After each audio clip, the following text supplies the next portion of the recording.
Welcome back. देखिए आज हम लोग ग्रुप थ्योरी को आगे कंटिन्यू करते हुए नेक्स्ट हम लोग देखने वाले हैं डाइहेड्रल ग्रुप D4 के बारे में। इससे पहले मैंने आपको D3 बताया था, तो आज हम लोग D4 देखेंगे। D4 में देखो n = 4 लिया गया है, ठीक है। तो यहाँ पे इसका जो ऑर्डर हो जाएगा, ऑर्डर ऑफ D4 वो क्या होगा, क्योंकि ये 2n होता है तो 2 × 4 आपको हो जाएगा 8। ओके, तो असल में यहाँ पे जो D4 है उससे मतलब क्या है, इससे मतलब है group of symmetries of square, ठीक है। जैसे आपको यहाँ पे फिगर में स्क्वायर दिख रहा है, तो हम लोग ये देखेंगे कि सिमेट्रीज ऑफ स्क्वायर जो है ना, ये भी ग्रुप फॉर्म करते हैं, ठीक है। कुछ जो पार्टिकुलर सिमेट्री है, कौन कौन सा सिमेट्री हो सकता है इसमें, तो देखो यहाँ पे जैसे तो हम लोग जैसे मैंने आपको बताया था कि हम लोग रोटेशन पे बात करेंगे और जो है रिफ्लेक्शन पे बात करेंगे, ठीक है। तो यहाँ पे मैंने स्क्वायर लिया हुआ है ABCD। ओके, अब सबसे पहले हम लोग इसका रोटेशन करें तो सबसे पहले 0 डिग्री से करेंगे, ठीक है। अब यहाँ पे देखो कितना रोटेशन हो सकता है, क्योंकि टोटल जो है ओवरऑल आपका 360 डिग्री होता है, ठीक है। तो 360 डिग्री बाई 4 कर दीजिएगा, जितना भी n रहता है ना उसे आप डिवाइड कर दीजिए। यहाँ पे 90 डिग्री, तो हम लोग ये देख रहे हैं कि 90 डिग्री का हम रोटेशन करेंगे, ठीक है। तो स्टार्ट करते हैं 0 डिग्री से, तो R0 आपका क्या होगा, वो मतलब आइडेंटिटी होगा। मीन्स क्या, मीन्स के जो जैसे ये रखा है सेम इसी तरीके से रखे रहना है, कुछ करना नहीं है, ठीक है। 0 डिग्री रोटेशन यानी कुछ नहीं किया गया। अब देखो यहाँ पे मैं 90 डिग्री का रोटेशन करता हूँ, 90 डिग्री का रोटेशन करूँगा तो क्या होगा, जो मेरा पोजीशन है, ठीक है, वो चेंज होने वाला है डेफिनेटली। क्या हो जाएगा जी, A आपका पहुँच जाएगा B पे, ठीक है। जैसे आप देखोगे कि स्क्वायर जो होता है ना, जैसे ये मेरा स्क्वायर है, ओके, तो स्क्वायर में हम लोग ये देखते हैं कि ये मेरा स्क्वायर हो गया। स्क्वायर में ये जो एंगल है ये आपका क्या होता है, ये आपका होता है 90 डिग्री, ठीक है। ये 90 डिग्री होता है। तो अगर आप 90 डिग्री से रोटेट करते हो तो क्या होगा, ये जो पोजीशन है A का, ठीक है, तो ये यहाँ पे चला आएगा नया पोजीशन, ठीक है, और B आपका यहाँ पे चला जाएगा। तो नया पोजीशन देख लो, B यहाँ पे आ गया, A यहाँ पे आ गया, ठीक है। तो एक कह सकते हैं कि वर्टेक्स शिफ्ट कर जाएगा, A यहाँ पे, B यहाँ पे चला गया, C यहाँ पे चला आएगा, D यहाँ पे चला आएगा, देख रहे हैं, ठीक है। अब कुछ करना नहीं है, फिर से आप इसमें अगेन जो है 90 डिग्री का करेंगे तो टोटल क्या हो जाएगा, टोटल आपका हो जाएगा 180 डिग्री का रोटेशन, ठीक है। तो अगर 180 डिग्री का रोटेशन करें तो सिंपली फिर से ये शिफ्ट होगा, ठीक है। अब A का पोजीशन जो है यहाँ पे आ जाएगा, ओके। तो अच्छा, ये जो 180 डिग्री का रोटेशन है ना, असल में ये जो 90 है, 180 है, 270 है, ठीक है, ये जो भी है ये फ्रॉम R0 है। या जो भी हम काम करेंगे वो क्या करेंगे, वो हम एक्चुअल पोजीशन के रिस्पेक्ट में करेंगे, ठीक है। तो ये आपका एक्चुअल है जो बिल्कुल स्टार्ट में रखा हुआ था, तो एक्चुअल पोजीशन के रिस्पेक्ट में 90 डिग्री का रोटेशन से आपको ये मिल गया, ठीक है। 180 डिग्री का आप करेंगे तो क्या होगा, तो 180 डिग्री का मतलब क्या होता है, ये पूरा आपको डायगोनल जो है शिफ्ट होगा, ठीक है। जैसे ये पूरा 180 डिग्री होता है हमारा, ये पूरा मेरा क्या आता है 180 डिग्री। तो जो A अभी यहाँ पे है वो कहाँ पे चला जाएगा, वो यहाँ पे चला आएगा, ठीक है। तो पोजीशन आप देख सकते हैं 180 डिग्री में A यहाँ पे आ गया, मतलब डायगोनली अपोजिट आ जाएगा। A यहाँ पे चला गया, B अपने अपोजिट यहाँ पे आ गया, ठीक है, C अपने अपोजिट यहाँ पे आ गया और D अपने अपोजिट यहाँ पे चला आया, ठीक, देख पा रहे हैं, ठीक है। अब आप इसको फिर 270 डिग्री करते हो, ठीक है। तो R जो इनिशियल पोजीशन है उससे अगर हम 270 डिग्री का करेंगे तो क्या मतलब होगा, उसका मतलब होगा कि अब जो A था, ठीक है, तो 270 होकर के A का नया पोजीशन क्या हो जाएगा, डेफिनेटली ये हो जाएगा, ठीक है। फिर B का पोजीशन क्या हो जाएगा, ये हो जाएगा, C का ये, D का ये। तो ये खैर बहुत ज़्यादा इंपॉर्टेंट नहीं है, बट मैं आपको दिखा रहा हूँ कि किस तरीके से रोटेशन के साथ आपको डिफरेंट अलग अलग तरह का सिमेट्री मिलता है, ठीक है, यही मिलेगा। इसके बाद अगर आप फर्दर करेंगे तो R360 होगा, और R360 क्या हो जाएगा, यानी इनिशियल पोजीशन हो जाएगा, R0 के बराबर हो जाएगा, ठीक है। तो जो भी यहाँ पे रोटेशन किया जा रहा है वो किया जा रहा है about line perpendicular to plane, ठीक है ना। मतलब जैसे मैंने आपको बताया था कि जो भी आपका प्लेन है, मान लो ये मेरा प्लेन है, ठीक है, इस पर मेरा स्क्वायर ऐसे रखा हुआ है, तो इस पे इस एक्सिस के अबाउट में रोटेट करते हैं, ठीक है, परपेंडिकुलर प्लेन के अबाउट में, जो कि उसका सेंटर से पास करता है, ठीक है। ये आपको समझ में आ रहा है। तो चलो इस तरह का रोटेशन हो गया। हम लोग देखेंगे यहाँ पे रिफ्लेक्शन, तो रिफ्लेक्शन में भी हम लोग रोटेशन ही करने वाले हैं, ठीक है, लेकिन यहाँ पे जो है ना कुछ फिक्स एक्सिस के अबाउट में रोटेशन होगा, ठीक है। मतलब हम लोग यहाँ पे फ्लिप करने वाले हैं। तो पहले हम लोग देखो एक हॉरिजॉन्टल फ्लिप करेंगे। हॉरिजॉन्टल फ्लिप का मतलब ये है कि आप कुछ भी काम करोगे ना तो एक्चुअल के रिस्पेक्ट में करोगे, ये आपको याद रखना है, ठीक है। तो ये आपका एक्चुअल है ABCD, ये मेरा एक्चुअल पोजीशन है, इसको हम लोग R0 बोलते हैं, ठीक है, या तो आइडेंटिटी बोलेंगे, यही मेरा आइडेंटिटी है, एक्चुअल शेप। तो अगर मैं इसको फ्लिप करूं, ठीक है, जैसे मान लो कि मैं एक ले लेता हूं हॉरिजॉन्टल लाइन मैंने लिया, ठीक है जी, ये लाइन मैंने फिक्स कर दिया। अब इसके अबाउट में मैं अगर इसको रोटेट करूंगा तो क्या हो जाएगा, A और D आपस में इंटरचेंज हो जाएगा, ठीक है, और B और C आपस में इंटरचेंज हो जाएगा। तो यहाँ पे देखो A जो है ऊपर चला जाएगा, डी नीचे आ जाएगा, ये आपका डी होगा, ठीक है। बी ऊपर चला जाएगा, सी नीचे आ जाएगा, तो ये आपका सी होगा, ठीक है। तो इस तरीके से ये हॉरिजॉन्टल लाइन के अबाउट में ये फ्लिप कर गया, तो ये हो गया हमारा R H, H means horizontal. फिर हम लोग इसी को वर्टिकल करेंगे, ठीक है। जैसे इसको मैं हटाता हूँ, इसको मैं हटाता हूँ, ठीक है। अब इसको मैं वर्टिकल करूँगा, वर्टिकल करूँगा तो क्या करूँगा, तो अब मैं वर्टिकल एक लाइन लूँगा, ठीक है, इस तरह से, और इसको फिक्स कर दूँगा। तो अब इसके अबाउट में ये रोटेट होगा तो क्या होगा, तो वर्टिकल इसके अबाउट में जब रोटेट होगा तो सी और डी आपस में स्वाइप होगा, ठीक है, एक दूसरे से, और नीचे में आपका ए और बी आपस में एक दूसरे से इंटरचेंज हो जाएगा। तो आप देखिए ए यहाँ पे चला आएगा, बी यहाँ पे चला आया, ठीक है, देख पा रहे हैं, सी भी आपस में इंटरचेंज हो गया, तो ये हो गया हमारा आर वर्टिकल। तो इसको कह लेंगे हम लोग vertical flip of R0। R0 का मतलब है कि R0 मेरा एक्चुअल पोजीशन है, R0 डिग्री, ठीक है। तो वर्टिकल फ्लिप ऑफ R0 ये आपका हॉरिजॉन्टल फ्लिप ऑफ R0। इसके बाद अब मैं क्या करने वाला हूँ, डायगोनल, ठीक है। अब मैं डायगोनल करूँगा, इसको इस सबको हटा देता हूँ, ठीक है। चलिए ये सब हट गया अब आपका। अब देखिए डायगोनल को, ये आपका एक्चुअल है। अगर मैं डायगोनल लेता हूँ तो डायगोनल मैं पहले ऐसे ले रहा हूँ, ठीक है, ये ऐसे इस तरह से लेंगे हम लोग ए और सी को फिक्स करके। तो अब हम लोग अगर ये करेंगे तो अब क्या होगा, इस लाइन को मैंने फिक्स कर दिया, तो अब जो फ्लिप होगा, अगर मैं इसको रोटेट करता हूँ तो चूंकि ये फिक्स है ए और सी आपका, तो बी और डी आपस में इंटरचेंज होगा, ठीक है। तो अगर आप डायगोनल लीजिएगा, देखिए आपका बी इंटरचेंज होकर यहाँ आ गया नया पोजीशन पे, और डी इंटरचेंज होकर के बी के पोजीशन पे आ गया। तो ये हम लोग कह रहे हैं R D, that means diagonal flip about A C, ठीक है। अच्छा, इसी तरीके से एक और डायगोनल हमारा हो सकता है, यहाँ पे हम लोग उसका भी यूज़ करेंगे। जैसे मान लो कि अब मैं एक बार इस डायगोनल को ले सकता हूँ, ठीक है ना, जिसमें बी और डी आपस में फिक्स हो जाएगा, और अब मैं अगर रोटेट करूँगा तो क्या होगा, सिर्फ आपका ए और सी चेंज करेगा, सी ए पे आ जाएगा, ए सी पे चला जाएगा। तो यहाँ पे आप देख सकते हो, ठीक है। तो इसको मैंने बोला आर डी डैश, यानी ये भी चूँकि डायगोनल ही है, ठीक है। तो यहाँ पे another diagonal R D dash, ठीक है। अब देखिए यहाँ पे जो भी आप फ्लिप से काम कर रहे हैं ना, इन सब का ऑर्डर क्या होगा, 2 होगा। क्यों, इसलिए यहाँ पे मैंने लिख दिया ये बात मैंने यहाँ पे लिखा है, आप देख सकते हो, ठीक है। मैंने क्या लिखा है, order of each equal to 2 as by reverse flip we get the original, ठीक है। या ये कहिए कि आप जहाँ 2 बार इसको करेंगे ना, जैसे एक बार आपने किया तो क्या हुआ, ए डी पे चला आया, डी ए पे चला आया। एक बार फिर करेंगे तो क्या हो जाएगा, वापस ए पे आ जाएगा और डी पे चला जाएगा, यानी आपको एक्चुअल मिल जाएगा। तो किसी में भी आप जो फ्लिप आप एक बार किए हो, दोबारा आप जैसे ही करोगे तो वो फिर से आपको एक्चुअल पोजीशन मिल जाएगा, ठीक है। इसका मतलब है कि जो भी फ्लिप से बन रहा है उन सब का ऑर्डर क्या रहने वाला है, 2 रहने वाला है। क्योंकि आप सबको 2 बार ऑपरेट कर रहे हो तो आपको आइडेंटिटी मिल रहा है R0, ठीक है। और किसी एलिमेंट को 2 बार ऑपरेट करें, आइडेंटिटी मिल जाए, तो यहाँ पे क्या हो जाता है, ऑर्डर ऑफ एलिमेंट आपका 2 हो जाता है। जैसा D3 में था वहीं वैसा ही यहाँ पे हो रहा है, कोई नई बात नहीं है, ठीक है। चलो, तो अब हम लोग देखेंगे कि D4 में सिमेट्रीज के साथ हमको कौन सा ग्रुप बन रहा है।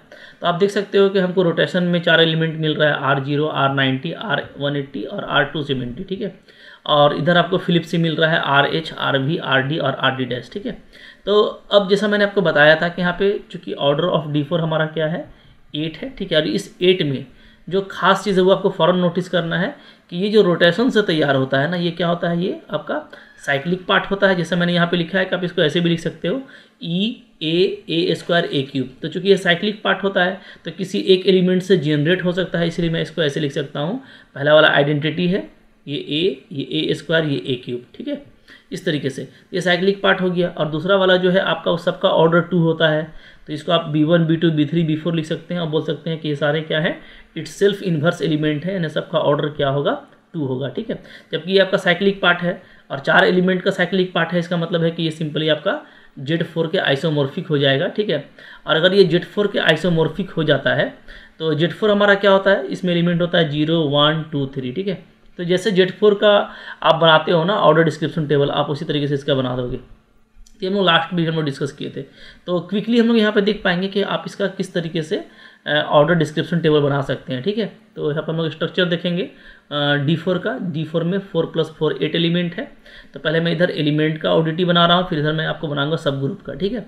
तो कुछ करना नहीं है, आपको मैं बिंदास बता रहा हूँ कैसे होगा। देखो, आप लोग बोलोगे कि D4 का कितना है, ऑर्डर 8 है, ठीक है। इसका डिवाइज़र कौन है, 8 का डिवाइज़र हो जाएगा 1, 2, 4, 8।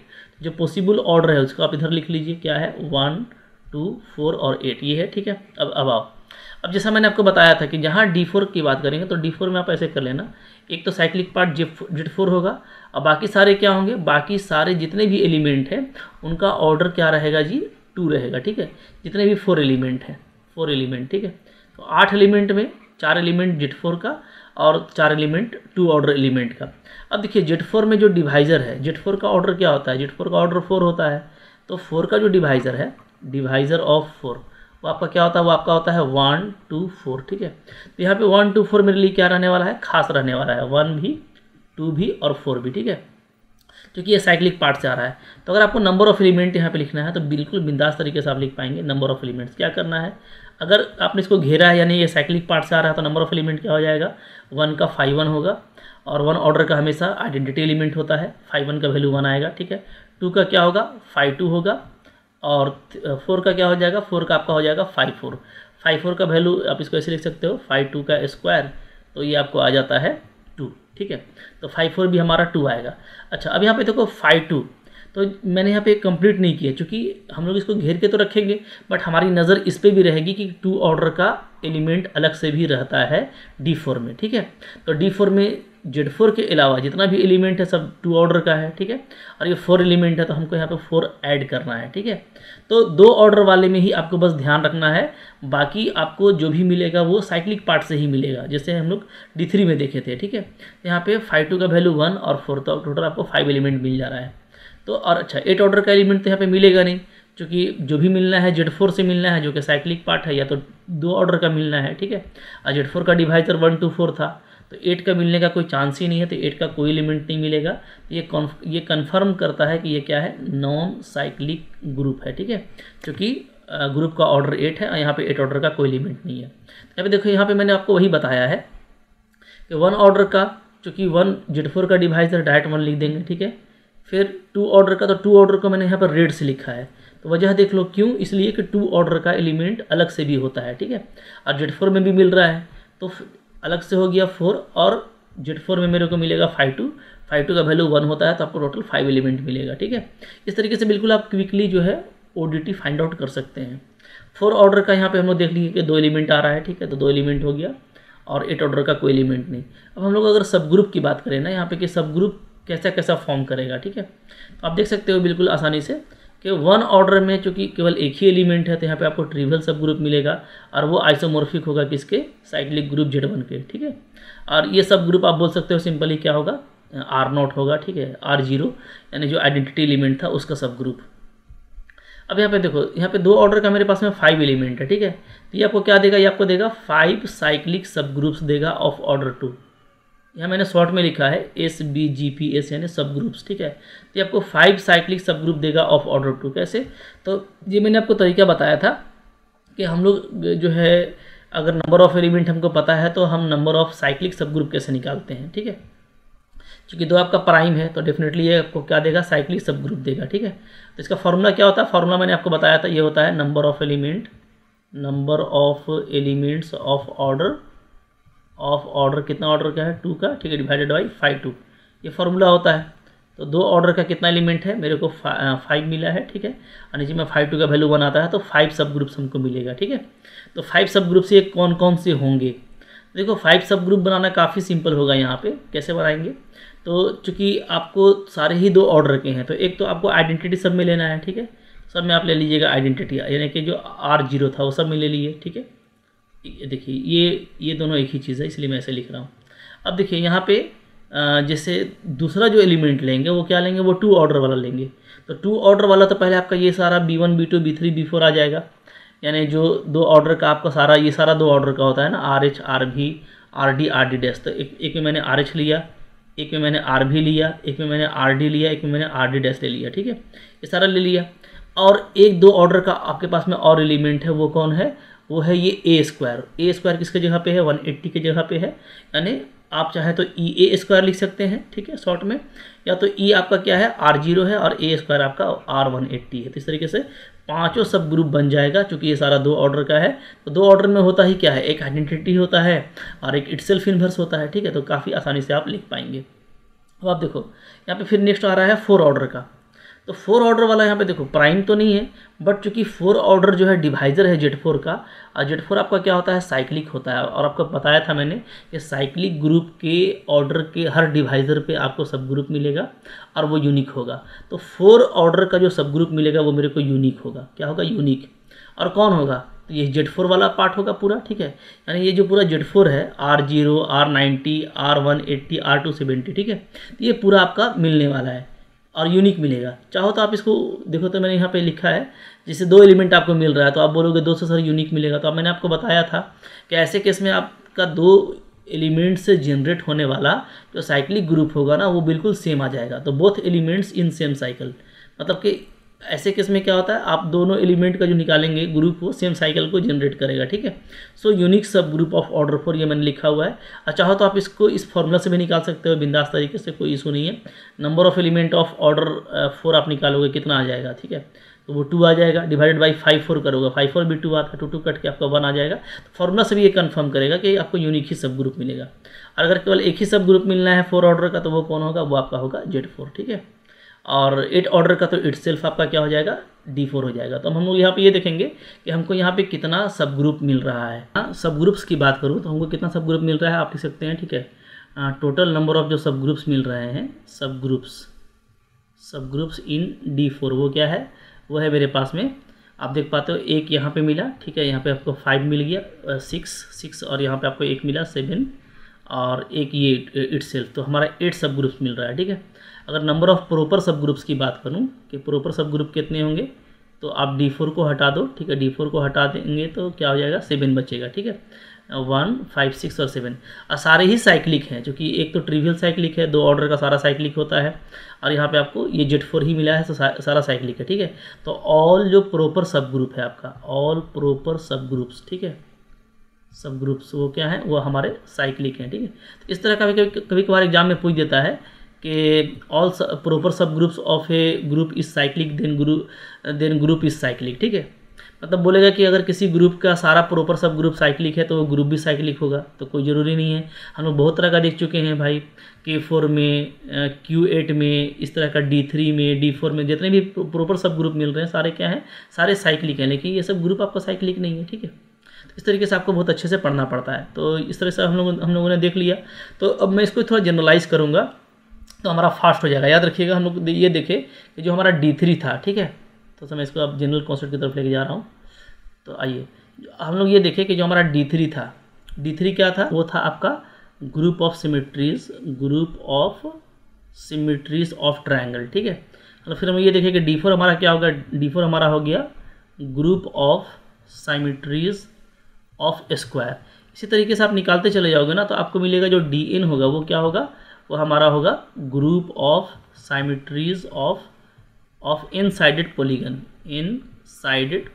ठीक है।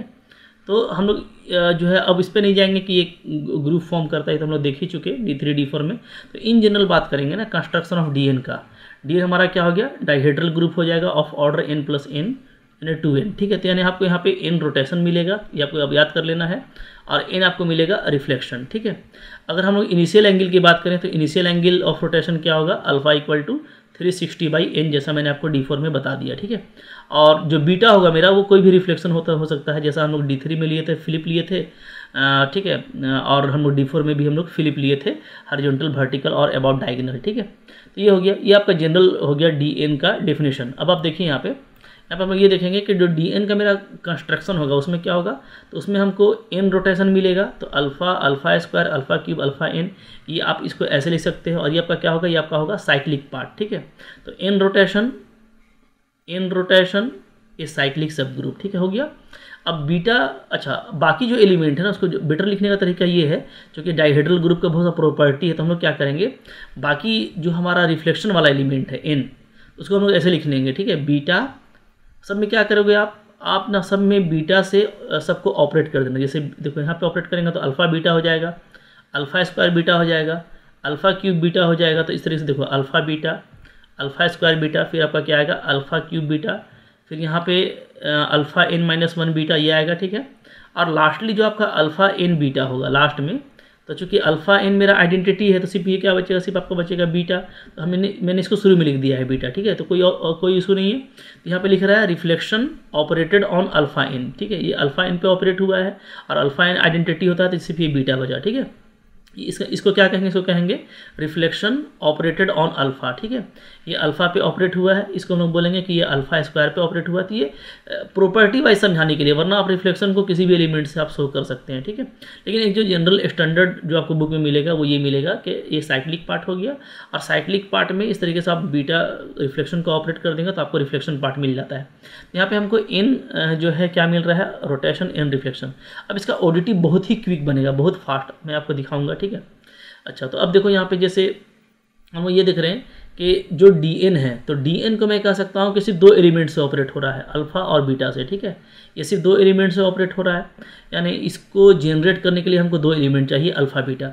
याद रखिए कि अगर किसी ग्रुप में आपको कोई अगर एक ही एलिमेंट से वो जनरेट होता है तो वो क्या कहलाता है, वो साइक्लिक कहलाता है, और एक से ज़्यादा से ऑपरेट होगा तो वो साइक्लिक नहीं कहलाएगा। तो यहाँ पे दो एलिमेंट से ऑपरेट हो रहा है, so it is not cyclic. ठीक है, ये आपको बता रहा है कि ये क्या है, ये हमारा नॉन साइक्लिक है। इसके अलावा आप यहाँ पे ये देख पाओगे कि अल्फ़ा एन मेरा क्या है, अल्फ़ा एन मेरा यहाँ पे आइडेंटिटी होगा। ठीक है जी, जैसा मैंने आपको यहाँ पे दिखाया।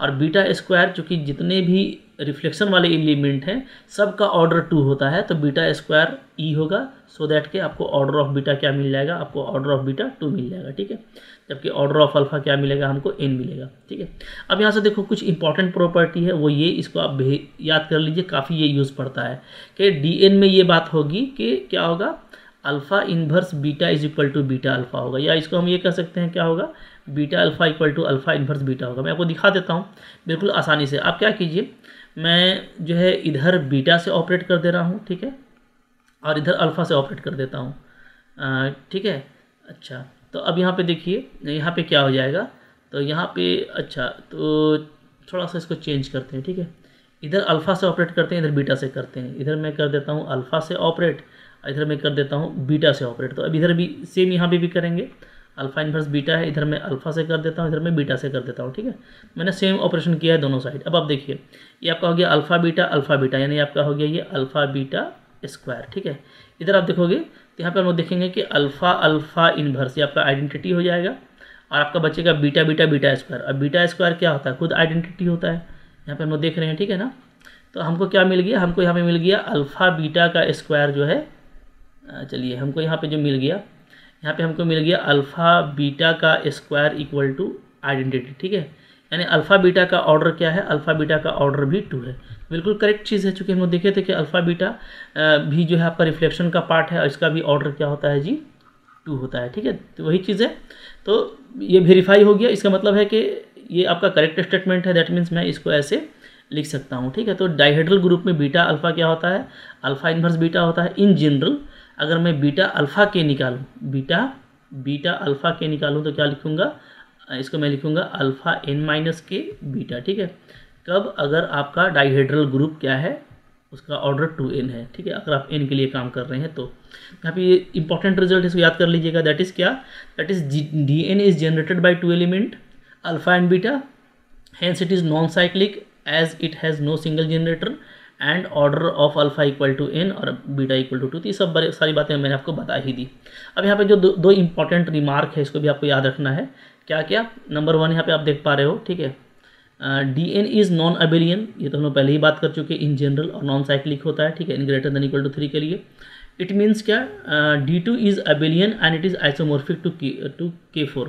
तो n greater than equal to 3 के लिए ये dn वाला आपका नॉन अबेलियन मिलता है, जबकि d2 हमारा क्या होता है, अबेलियन होता है, चूँकि ये आइसोमॉर्फिक होता है k4 पे। मैंने इसको बता ही दिया। अब यहाँ पे जो एक और इम्पॉर्टेंट चीज़ है वो है क्या, number of elements of order 2 in dn। क्योंकि आपको पता है कि dn में, चूँकि ये पूछता है कभी कभार एग्जाम में, ठीक है, कि n अगर इवेन है तो dn में 2 ऑर्डर का कितना एलिमेंट होगा, तो n+1 होगा। अगर n ऑड है तो कितना होगा, तो n होगा। बिल्कुल सिंपल सी बात है। जैसे देखिए हम लोग बात किए ना कि होता क्या है, होता ये है, जैसे मान लो मैं इवेन और ऑड दोनों का एग्जांपल ले लेता हूँ। ठीक है, n मैंने ले लिया 3 ले लिया, तो मेरा d3 बनेगा। ठीक है, तो d3 में क्या होता है, d3 में 3 एलिमेंट होगा, यानी z3 होगा, और प्लस क्या होगा, प्लस आपको सारे ही 3 एलिमेंट 2 ऑर्डर के होंगे, 3 एलिमेंट्स ऑफ 2 ऑर्डर। ठीक है, ये अब देखिए यहाँ पे हम लोग देखेंगे कि Z3 में, इसमें जो इसका ऑर्डर है वो 3 है, इसका डिवाइज़र क्या होगा, 1 और 2 होगा, 1 और 3 होगा। ठीक है, इसमें तो 2 ऑर्डर का एलिमेंट मिलेगा ही नहीं मिलेगा। तो आपको जब भी मिलेगा 2 ऑर्डर का एलिमेंट, वो कहाँ से मिलेगा, वो यहाँ से मिलेगा। ठीक है, 3 एलिमेंट ऑफ ऑर्डर 2, तो ये तो आपको 3 ही मिलेगा, यानी ये आपको ऑड मिलेगा। ठीक है जी। तो अगर हम लोग ऑड लेंगे तो सिंपली n मिलेगा, यानी ऑड मिल जाएगा। ठीक है। अच्छा, अगर ये इवेन होता, ठीक है, जैसे मैं इवेन का एग्जांपल ले लेता हूँ, तो इसको मैं थोड़ा हटाता हूँ यहाँ पे, अब मैं ले लेता हूँ इवेन का एग्जांपल। ठीक है। अब इवेन का अगर एग्जांपल देखेंगे आप तो क्या होगा, जैसे मान लीजिए मैं D4 लेता हूँ, D4 अभी n मेरा 4 है, इवेन है। ठीक है। तो यहाँ पे आप देखेंगे कि D4 में क्या होता है, Z4 का एलिमेंट होगा। ठीक है। प्लस क्या होगा, प्लस 4 एलिमेंट्स होंगे आपके ऑफ ऑर्डर 2 का। ठीक है। तो अब देखिए, अब Z4 में भी आपको डिवाइजर 1 2 4 मिल जाएगा, क्योंकि Z4 का ऑर्डर 4 होता है। तो यहाँ पे भी आपको 2 ऑर्डर का एक एलिमेंट मिलेगा। ठीक है। जबकि आपको यहाँ पे 2 ऑर्डर का 4 एलिमेंट है, तो 4 एलिमेंट यहाँ से मिलेगा, एक यहाँ से, तो 4+1 हो गया। इसलिए इवेन के केस में n+1 लिखते हैं, क्योंकि जब भी आप इवेन लेंगे ना तो आपको एक तो साइक्लिक पार्ट से भी मिलेगा। ठीक है। जबकि आप जब ऑड लेंगे तो आपको साइक्लिक पार्ट से नहीं मिलेगा। तो ये सब बिल्कुल बहुत कॉमन चीज़ें हैं जो आप खुद भी सोच के कर सकते हो। ठीक है। तो अभी तो हम लोग आगे भी देखेंगे, तो ज़्यादा आप फेमिलियर हो जाओगे। D5 देखना बाकी है, D6 देखना बाकी है। ठीक है। तो काफ़ी फेमिलियर हो जाएंगे, फास्ट भी हो जाएंगे, क्योंकि अब हमको सिमेट्रीज नहीं देखना, बस हमको सिर्फ ODT बनाना है, हमको ग्रुप का बायोडाटा देखना है। ठीक है। मैं हर सब चीज़ आपको बताने वाला हूँ, कोई भी चीज़ छोड़ने वाला नहीं। ठीक है। काफ़ी मज़ा आएगा। तो आई होप आपके लिए ये लेक्चर फ्रूटफुल था। अच्छा लगा लाइक कीजिएगा, चैनल पर नए हैं सब्सक्राइब कीजिए, पढ़ते रहिए। ठीक है। Thank you very much.